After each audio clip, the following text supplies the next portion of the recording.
Seguimos agora para a análise deste e alguns temas com Leonardo Espírito Santo e Diogo Oliveira. Muito boa tarde, muito bem-vindos a mais um Fecho de Contas. Comecemos precisamente pelo BCE. Este estudar de possibilidade de comprar até 500 mil milhões de euros em dívida soberana, classificadas como investimento de qualidade, são expectativas ou podemos já tomar como uma certeza? Leonardo?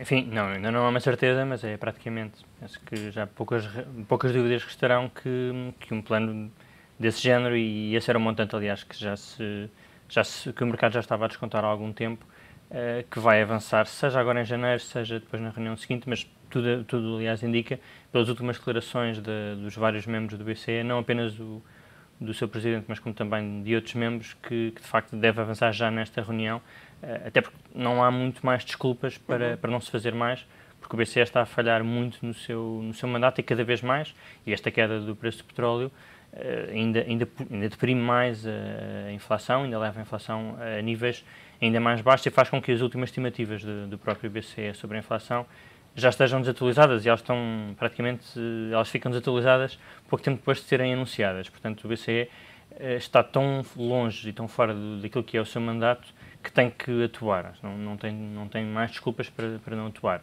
Depois dos 500 mil milhões, veremos quais é que serão os detalhes da intervenção, quais é que serão as regras, que também serão importantes definir.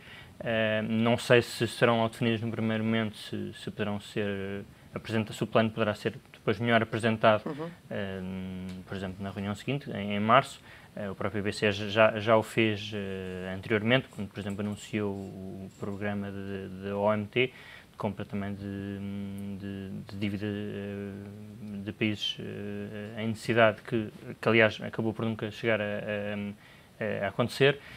Mas o plano vai seguramente avançar, isso acho que já é seguro, e o mercado, aliás, já está a descontá-lo há algum tempo. Basta ver, por exemplo, a não existência de contágio da situação na Grécia para os restantes países da zona euro em termos da sua dívida pública, como é o caso de Portugal, onde inclusivamente, aliás, as taxas de juros estão mais baixas do que estavam antes do anúncio das eleições na Grécia, por exemplo. Diogo Oliveira, anunciar esta decisão poucos dias antes das eleições na Grécia tem um significado ou não? Para os mercados?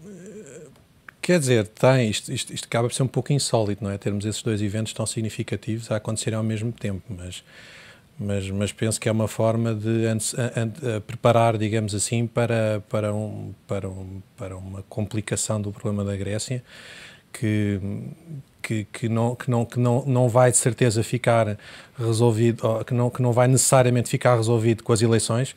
Pode ser uma questão depois que se poderá arrastar no tempo, e isso é uma forma de, digamos assim, preparar o terreno, porque de facto é uma questão que já vem sido anunciada. O mercado já está preparado, o mercado já descontou, e penso que como dizia o Leonardo, não há muito por onde fazer senão atuar já agora nesta próxima reunião. Desta forma, o BCE, de certa forma, responde às críticas da Alemanha quando se opõe à tomada de risco conjunta? Essa tem sido a questão de sempre. O que é que o BCE pode fazer de forma que contente a todos? Estas medidas têm sido anunciadas, estes rumores de medidas têm sido anunciadas, de arranjar, de certa forma, um pacote que agrada a todos, vai nesse sentido. A questão é que, portanto, aqui o pacote que estava em cima da mesa era, de certa forma, arranjar um conjunto de medidas em que o BCE assumisse o risco, digamos assim, de todos os países da União Europeia, e depois outra parte do pacote que arranjasse uma forma dos países com mais necessidade de intervenção assumissem também eles a cota parte do risco. E isso seria uma forma justamente de agradar a todos. Agora, os mercados também percebem que, sendo assim, este passo acaba por ser mais pequenino do que outro passo que seria maior, que seria aquele passo em que, no fundo, seria dado de forma a todos os países da zona euro assumissem de igual forma o risco. Portanto, isto acaba por ser um passinho pequeno em vez de um maior, só que os mercados vão ter que perceber. Eu acho que esse é o grande problema da Europa, é que o problema da Europa é resolvido com tempo. E claro que um passinho pequeno é melhor do que nenhum passo, ou seja, a Europa neste momento não está preparada para o BCE não fazer nada. Também a Europa não está preparada para o BCE tomar uma medida em que a Alemanha se opõe, portanto acaba por ser um passinho que é dado, acaba por ser bom, mas os mercados também vão se aperceber e provavelmente nos meses depois destas medidas tomadas, em que o projeto europeu vai ter, é um projeto exigente e que não se resolve unicamente com a ajuda do BCE, nem unicamente com a tomada de medidas como a compra alargada de dívida pública. Eu acho que o mercado vai ter que perceber isso se quiser, de certa forma, perceber como é que as coisas no fundo funcionam. Uhum. Ainda assim, neste plano de compra de dívida há duas opções, pelo menos em cima da mesa, não é? Destas opções que estão em cima da mesa, há pelo menos uma que não beneficiaria muito Portugal, não é? Porque limitar-se a comprar dívida a países como a Alemanha, a Holanda ou a Finlândia, neste caso. Sim, acho que a hipótese que hoje foi mais vinculada seria a hipótese que o BCE iria limitar o risco de crédito aos países que têm chamado investment grade, ou seja, que têm pelo menos o BBB-, portanto, que são classificadas não são classificadas como colocar estas hipóteses lixo. em cima da mesa é também dar uma hipótese à Europa discuti-las? E ver qual é a reação dos mercados? Isto terá a ser discutido há muito tempo, não é? Há já muitos meses que está a ser discutido, aliás, já foi reconhecido já há vários meses, não quero agora precisar o mês, mas já há vários meses que o próprio BCE admitiu. Mas há quem acuse Mário Draghi de não precisar de anunciar fazer e poder efetivamente fazer. Sim, mas este programa é tão alargado e é tão importante e é novo. O BCE, na sua história, muito bem, é relativamente recente, mas na sua história nunca fez nada. Enfim, já fez compras de ativos, mas nunca comprou dívida pública. Portanto, é um programa, pela sua dimensão, que é um passo muito grande para o BCE. Enfim, pequenino para os mercados ou não, mas é um passo para o BCE, é um passo grande. É uma novidade. É uma novidade e é algo que está seguramente a ser discutido já há muito tempo. Portanto, agora termos uma decisão e termos essas notícias, acho que é o culminar, com certeza, de uma discussão interna no BCE e também a nível político, já há vários meses. Mas em relação a Portugal, acho que o cenário mais provável é a compra, como dizia, de países que têm esse estatuto. Portugal, em bom rigor, não deveria ter, mas há uma agência de rating menos conhecida, que é a DBRS, que é canadiana e que ainda classifica Portugal como um BBB menos. Enfim, é uma tecnicalidade, mas que assegura, e tem assegurado, aliás, que Portugal continua, que os bancos continuem a poder ter colateral junto do BCE e também poderia permitir que Portugal estivesse abrangido dentro desse programa. E, portanto, e isso será muito importante e já é, aliás, já é muito por causa desta expectativa de que Portugal entre também neste programa, que as taxas de juros em Portugal estão onde estão. Enfim, sejamos claros, tem muito a ver com essa perspectiva, que seria uma grande decisão para o mercado se Portugal não estivesse incluído. Mas parece-me que é claramente a cenário mais provável é que Portugal vai ser incluído e enfim, pelos números que se falam, dentro desses 500 mil milhões, iria equivaler a uma compra à volta de um pouco mais de 12 mil milhões de obrigações do Tesouro Português. Isto, para se ter uma ideia, é até um bocadinho mais do que Portugal estima emitir este ano. Portanto, na prática era como se o BCE comprasse, que não é assim que funciona, porque compra em mercado secundário, mas é como se comprasse toda a dívida que Portugal irá emitir este ano, portanto é muito relevante. Diogo, qual é que seria o impacto para a inflação na zona euro, tendo em conta também que o euro está com novos mínimos? Bom, a ideia que está por trás disto tudo é estimular o crédito e crédito vai continuar a haver, cada vez, isto é logo uma boa perspectiva para 2015, e isso a ideia no fundo era depois evitar que houvesse uma espiral deflacionista e estimular um pouco os preços. Isso tem sido dificultado também pelos preços do petróleo, que isso tem sido uma força contrária, digamos assim. Mas de facto o objetivo é esse, o objetivo é de certa forma estimular os preços e sair deste risco que o que o Mário Draghi tem alertado, que é o risco deflacionista, entretanto as coisas complicarem ainda mais em níveis de consumo e de investimento. O petróleo pode influenciar isso? O petróleo vai ser, aliás, um dos temas que vai marcar com certeza o ritmo dos mercados em 2015, não é? Eu penso que é um dos drivers principais, porque apesar do petróleo ajudar a manter este risco de deflação, também ajuda a haver mais dinheiro disponível para digamos assim, para o consumo e para o investimento. É uma forma, estes níveis baixos acabam por ter também, contrabalançar e permitir também aumentar um pouco a dinâmica de crescimento. Isto ao nível da Europa. Por exemplo, ao nível dos Estados Unidos, penso também é fundamental, e isso foi visto nas preocupações que foram evidenciadas nas minutas da FED este fim de semana, que no fundo toda esta paciência que a FED tem em ir adiando ou mantendo a política monetária como está, também essa paciência contribui muito do facto do preço do petróleo estar a níveis muito baixos, que ajudam a inflação a não disparar nos Estados Unidos. Eu penso que essa a grande questão é: petróleo mantiverem-se baixos, ou mesmo que subam ligeiramente, digamos assim, ligeiramente, não regressando aos níveis anteriores. Isso, de facto, pode ser uma boa notícia quer para a Europa, quer para os Estados Unidos, desde que para a Europa não signifique depois uma alavanca para um período deflacionário, que eu sei que seria o grande perigo para a Europa. Ainda assim, para economias como Angola, por exemplo, será uma má notícia. Sim, não apenas, enfim, a variação de preço é tão significativa, é tão grande, que apesar de, no global, ser positivo por reduzir os custos com energia e ser positivo para o consumo, de uma forma geral, mas há muitos perdedores aqui, e mesmo em países como a nossa economia, também é a mesma situação. A nossa economia também beneficia de uma forma geral, dessa redução abrupta do preço do petróleo e da energia em geral, mas depois todas as empresas que têm exposição a um mercado como Angola, enfim, como a Venezuela, mas sobretudo Angola, têm obviamente aqui uma perturbação bastante elevada, porque são países que dependem de uma forma demasiado exacerbada do petróleo e que, portanto, uma queda tão grande os afeta e reduz a capacidade de se financiarem, de terem um orçamento minimamente equilibrado.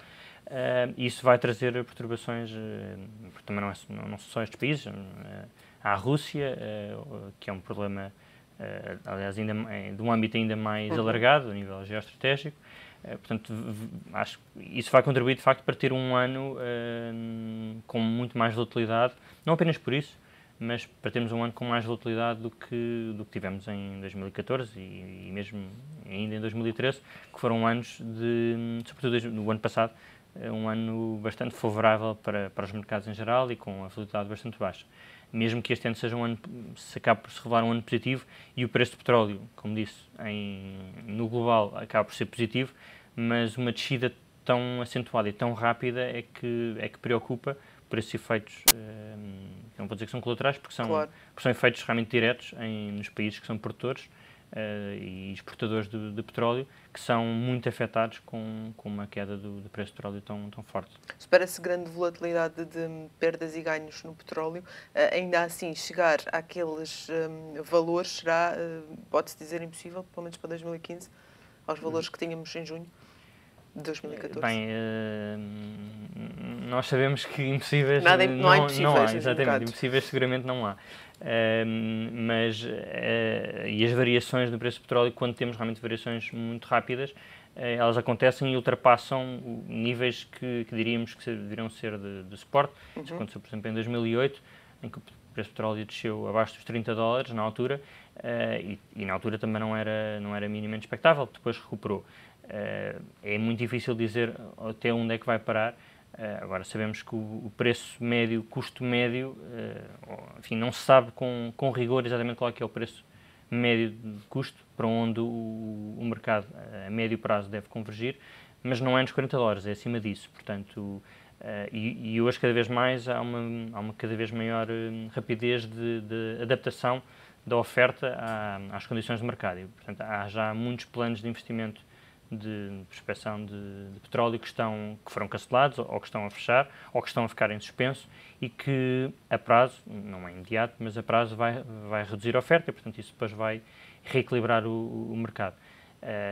Portanto, eu não consigo dizer onde é que o mercado irá parar, onde é que esta queda poderá parar, mas acho natural que alguns terá que parar e que depois até haja uma nova correção, um novo... Mas é muito imprevisível. E a ciência que falava acerca da Fed vai, pelo menos, durar até abril.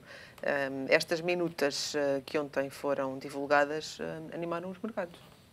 Sim, claramente. O discurso parece manter-se, de certa forma, dovish, uma certa tranquilidade com a manutenção das taxas de juros a estes níveis. Voltam a referir a questão dos preços do petróleo, que entendem como passageiro e que depois desse período pode haver, de facto, uma ligeira recuperação em que depois permita a inflação subir e seja necessário aumentar as taxas de juros. Também introduziram aqui um fator, provavelmente atribuíram uma maior preocupação ao contexto global, que estava um pouco, digamos assim, posto de lado.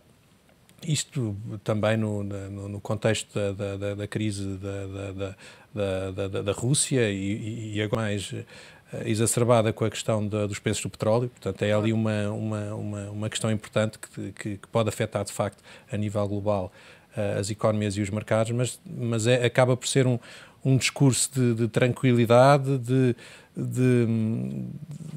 e que teve os efeitos óbvios nas bolsas, que vinham de um início de semana mais complicado e por recuperar o caminho que tinham entretanto perdido. Mas essencialmente, mais uma vez, vemos que de facto isto tem sido uns tempos de bancos centrais. E ontem vimos como é que portanto, toda esta atuação da comunicação por parte da Fed e nos últimos dias por parte do BCE tem sido decisiva, de facto, para a volatilidade e para as expectativas dos investidores. Leonardo, qual é a sua opinião sobre este tema? Pois é muito isso.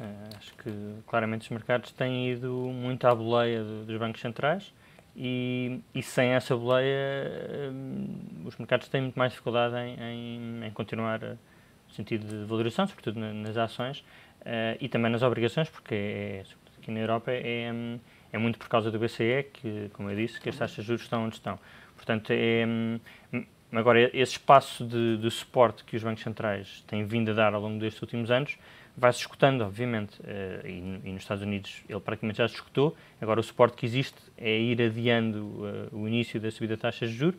Na Europa esse suporte ainda tem muito para dar, digamos assim, com o anúncio da política de quantitative easing, se verificar como se espera, mas a força que estes estímulos têm vai-se escutando.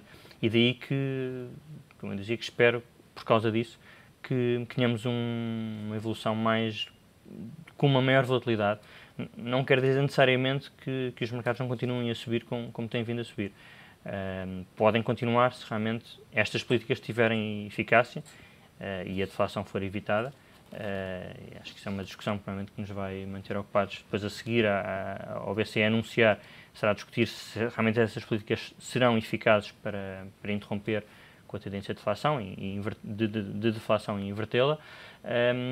Portanto, veremos se vai ser eficaz ou não, mas portanto, como eu dizia, os estímulos o impacto desses estímulos vai-se escutando e, portanto, vamos ter sempre aqui uma maior incerteza e sabemos, aliás, que as taxas vão começar a subir nos Estados Unidos, mesmo que mais tarde, mesmo que possa não acontecer este ano, que seja adiado para 2016, mas a tendência é essa, aliás, será por uma boa razão que isso vai acontecer, será porque a economia dos Estados Unidos está realmente com um grande dinamismo, isso não se tem refletido na inflação, ou muito pouco, e portanto, se a Reserva Federal subir taxas, é sinal que esse dinamismo se mantém e que já começa a ter impacto na inflação, o que para todos os efeitos não deixa de ser positivo. Pode assustar um pouco os mercados, mas os mercados podem continuar a subir, mesmo com as taxas de juros a subir, Isso é normal que assim seja, porque, como disse, se as taxas de juros sobem é porque Claro. é por uma boa causa.